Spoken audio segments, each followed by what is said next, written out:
带去读唐诗。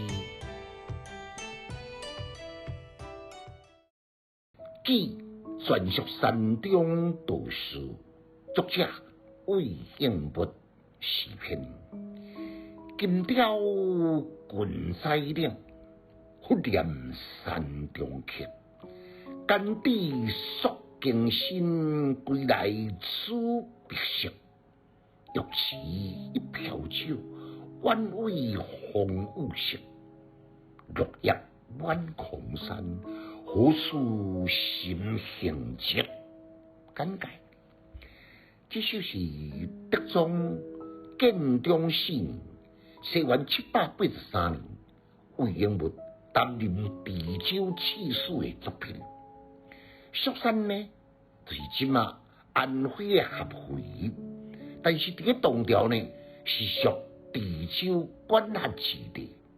诗按头一句迄个岭来读别，按虎体岭引起信心的岭，两种的寒冷来重贴。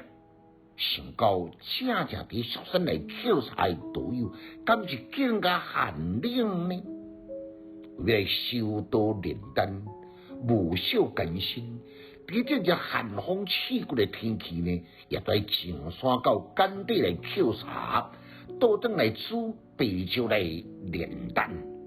这是各方神仙传说记载炼酒用，就是要亲自送一壶酒去，会当互导游伫秋风冷雨之夜得到一点仔友情的安慰。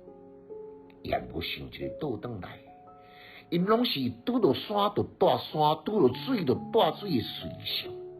今仔日无一定伫酒宴边来打盹，明仔载搁在山对别处的洞穴来过眠落。何况秋天落叶，因行过脚掠呢，老早就被落叶来淹没落。山间茫茫，要倒去找人呢？这正是蒲魂柳树无君地，只有假使了表心。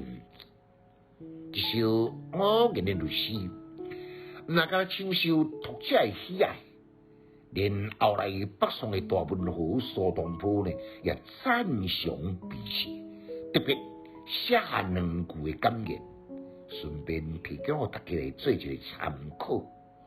乐天长短3000首，曲顺卫龙我言诗。